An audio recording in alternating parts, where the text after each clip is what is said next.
My name is Shiver, demigod and defender of mankind. I've traveled far and wide, from the grassy plains of the south to the bitter cold snow of the north. I've fought against unbeatable odds, and I've come out on top. But now my fight takes me to a god. Mortal or not, anyone who threatens the safety of my people will be destroyed. I can persevere, go forward on my own. There's a bright and shining pure light coming through the darkness of the night. Now I can't help crying for my life in this endless time that I live inside. Take a closer look at who you are.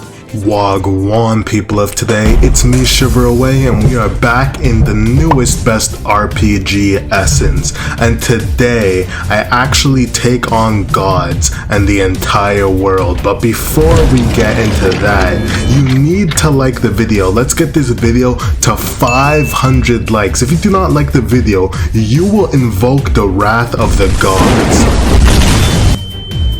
Okay, so my very first task was to travel to Athens. Now, while I was doing that, it's important to note that I was actually able to awaken my true demigod powers. That such power is very similar to those of Poseidon.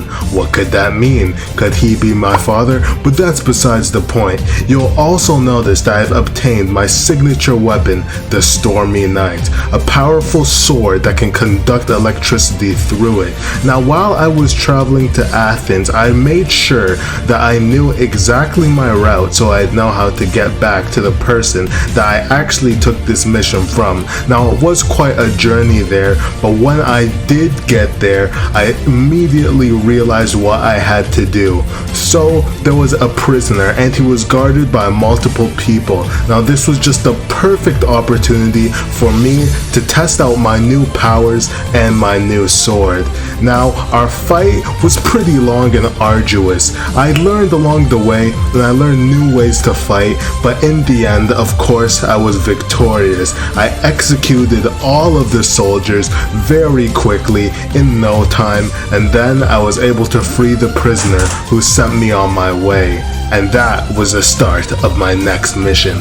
So the prisoner tipped me off to some rebels in the area. It was pretty simple. I had to defeat this rebel group, and obviously, me being the powerful being I am, I make pretty quick work of them. That was simple. Now after that, I had ranked up a significant bit, so I decided to actually invest my points into a few things in my skill tree. You know, every advantage is, I'll take it. Then after that, I actually had to travel back to Athens, where I spoke to this rather mysterious girl. She said something about her father. I went to go talk to him, and when I came back, I was essentially ambushed by the ruler of Athens, who had like 1,000 bodyguards around him, and I guess he wasn't so happy to see the man who just killed 5 of his bodyguards earlier that day right back in his face. So obviously an epic battle commenced between me and the guards, and this time it didn't go the same as last time. I was much better at using my magic and my sword, so this time it was definitely a lot easier. So I was able to talk to the prince once it was all said and done, and he said that he was going to tell me where I can actually find out more about the gods so that I can defeat them. So next, I had to travel to the highest point of all of Athens. Now, let me tell you one thing. When you guys get in this game, it is a journey. It took me 30 IRL minutes to get up there. Now, when I got up there, I was supposedly supposed to find a temple, but all I could think about is how with every step I took, I felt like I was getting no closer to the top, like that marker was getting no nearer. But eventually I did make it to the very top of it, and inside of that ruins of a temple was actually a book. Now the book is supposed to have been written by these gods, and this actually grants me information that will be useful later. So with my newfound information, I go to the leader of the rebel group who is actually against the city. So I was supposed to help him and he gets the wrong idea. So he gets his boys on me. They start jumping me. And obviously, you know, I had to smoke them as well. It doesn't matter if he's a potential ally. I had to put them in the dirt so that they know their place. So I talk to him again and he gives me more information. And you know, fair is fair.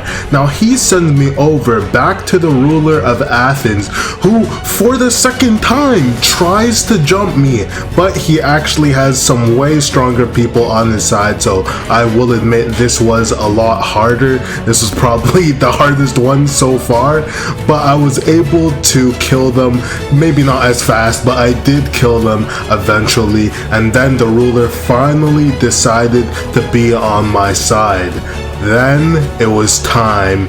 We had to fight the Titan Kronos. Now, if you guys don't know who Kronos is in Greek mythology, this is actually the father of Zeus and Poseidon and Hades. So needless to say, this guy is a big figure and we are the ones that had to take him on. So the battle with Kronos, this guy was a heavy hitter. So this guy's punches, they hit like a truck, and he also had a lot of defense as well. So it did take a while to kill him, and I really did get close to dying at some points. So I was kind of just a mixture of aggroing, unaggroing, and then just cheesing game mechanics. And then after a while, I was finally able to put the big man down. Now this was hard, this was a big relief, and it was actually really fun. The bosses in this game are actually a good time, but that was nothing compared to what I was gonna have to fight. Yes, you guessed it, the one and only Poseidon. Now it was time. So in the dark of night, all of my battles have finally come to this moment. Greg C, the man down there is Poseidon. Want to challenge him? Okay, it's time. So it would seem that he has quite a lot to offer to us. I have broken my legs. Now it's time for him to be defeated. And now, it's over. Here we go. Water beam. And then, he's powerful. He knows me too well. He's like me, but better. He's broken my guard. Can I really defeat a man like this? No. Let me hit him with this. I'll be a lot of damage on him. He's fallen into the water. This is his home territory. That is a lot of damage on me. Can I beat him? Here we go. Okay. Let me block it. I'm one. Guard? No, I'm gonna die. I'm dead. Weaker than I thought. No! So as you can see, the first round against Poseidon went to him, and he even insulted me as he broke my neck. Now, that was pretty embarrassing, but the second time around, things were different. I was ready to come at him with my full force, and I was ready to win. So I actually had someone to help me this time around, so it was a bit easier, and we shared the damage, and he was able to teach me a few ways that I'd be able to be an overpowered god like this. So overall, it wasn't a too bad experience, even though I did come close to dying, and I actually did die once, but I got saved by my partner there. So we were going at it, and then eventually we brought his dead limp body from the ocean on shore. I was able to execute him, and victory was mine. I was the man who had defeated both a titan and a god. Okay guys, now that that is done and you guys have seen how I have made a name for myself in this world, I'm actually going to showcase all my abilities to you right now, just so you guys can get a better look of what this Poseidon magic actually does. Now, before I do that, just know that there is a lot more storyline that is coming and in the game, so that is far from the end of the story if you thought that was it, so keep on the lookout for that. So what happens is you go into your inventory, and the armor I have right now is I'm just using this one right now. You know, it gives some decent stats. And then the sword, so I showed you my sword, is the Stormy Knight. Now if I go to my skill trees, you'll actually see that so my very first move is the dual splash, and then that's the R move, so it shoots out 2 projectiles. Then the X, you know what, I'll just show it to you guys. So let me show you it right now. So here's the R move, and this one is pretty good. As you can see, not too long of a cooldown, definitely a fast projectile. And then the next move, this one is like a big AoE water attack, and that actually block breaks, so it's very overpowered. Then we have this one, the water wheel, that is good as well. I think you have a bit of iframes in that, and also not that much startup and goes through block. But my favorite one of them all is actually this move right here, which is the water beam. And so as you can see, that's a ranged move, and it breaks block and does a lot of damage. So, you know, water, like this magic is definitely very, very solid. Now I think with that I'll have to end the video. Now definitely let me know what you guys think of Essence so far. I'm definitely having a lot of fun in this game because it is just so immersive. I'll definitely make more videos on it, but for now I'll see you guys in the next one.